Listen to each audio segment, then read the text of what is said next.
Step 4, establishing serene breath. After you learn to sit in a comfortable posture, which you did after the other things, the next step is learning to establish even, deep, diaphragmatic breathing.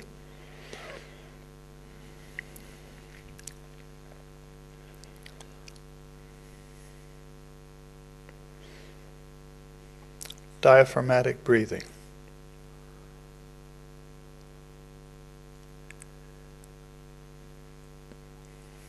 This is not the diaphragm. This is not the diaphragm. This is not the diaphragm. Diaphragm is in here. It's a little hard to believe that this is true, but it seems to be true that finding the diaphragm is one of the most difficult things there is to learn. It ought to be easy.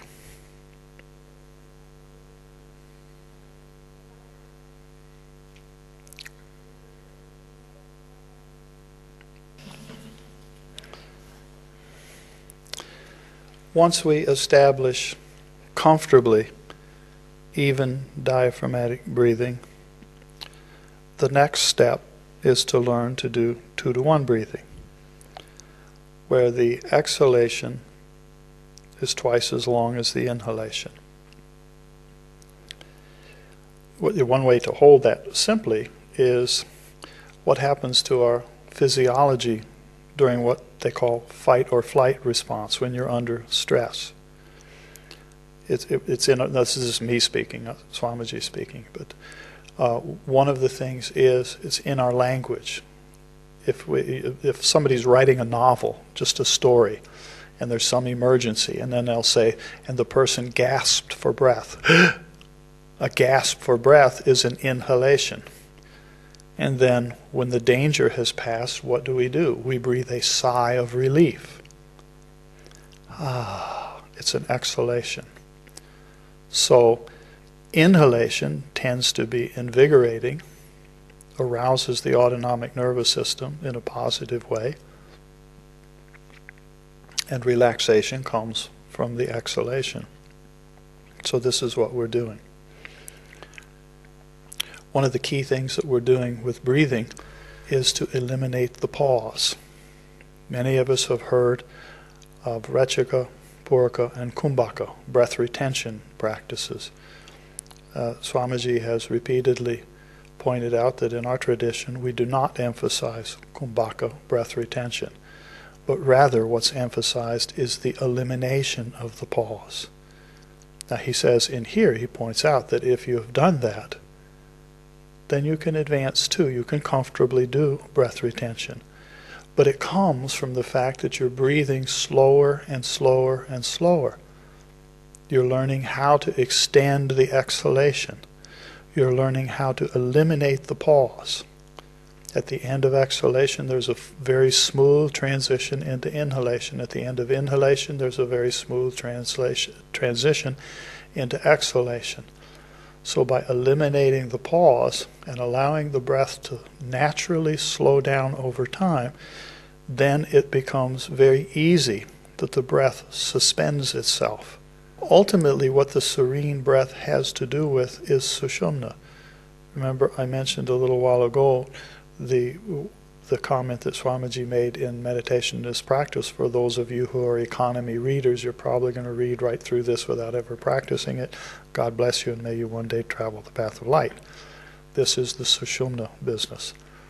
This thing of sushumna awakening, coming as a result of regulating breathing, is one of the most important things to do. And if we accomplish nothing else in a meditation retreat, it's a major accomplishment. The ability to regulate your breath, to slow it down, to eliminate pauses, and to be mindfully able to have both nostrils flowing freely. That's the indicator of sushumna awakening. That and the fact that the mind is at peace. The only thing then that the mind wants to do is meditate. When Sushumna is awakened, when both nostrils are flowing freely, the mind doesn't know how to worry. It just doesn't know how to do that. It's let it go. And then you can go on with meditation. Lie down, it can be practiced in lying down posture. Mind likes that, body's like that. Little cushion under your head, breathing up and down the spine. In the book that was published from the hospital, the what's the whole title? Om the Eternal Witness. There's a section in there that describes the Om Kriya, which Swamiji also describes in his video lectures on Mandukya Upanishad, which is where that material came from. And so it's lying on your back, inhaling up to the crown of the head with Om, silently inside, and exhaling down with Om. And it's just allowed to gradually become slower and slower, comfortably, within one's own capacity. Alternative to that is so hum, so going up and hum going down. And you can spend a long time just enjoying. And it makes Sushumna awaken. There's a lot of breathing practices, as you know.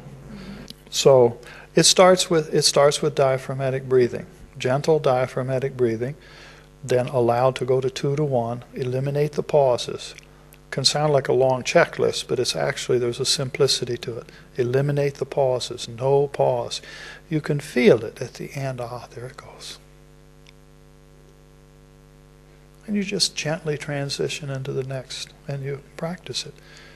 And then later on, can be added in Agnisara, Kapalabhati, Bhastrika, very invigorating practices, all of which lead towards Sushumna awakening.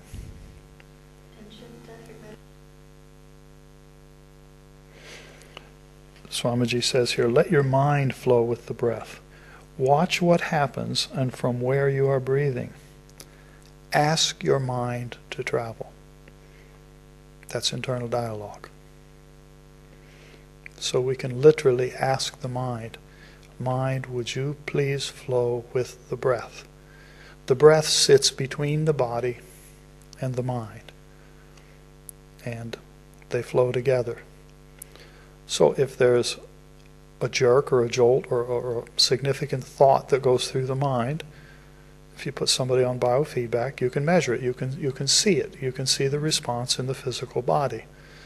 And it happens through the energy system, whether you think of that energy system as prana or simply energy moving through the nervous system. But they flow together. So the body and the mind flow together.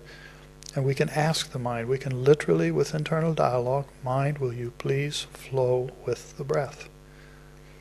And it will start to do it. The mind and the breath flow together, and the body automatically relaxes. Elsewhere in one of Swamiji's lectures, he makes the point of, at the relaxation phase of practice, don't talk to your mind saying, relax, relax, relax. Don't do that. But rather, you cause the relaxation in the body to happen through the breathing. And you can ask the mind to flow with it. So the mind and the breath are flowing smoothly together, coming and going and coming and going. And the body just sinks into it.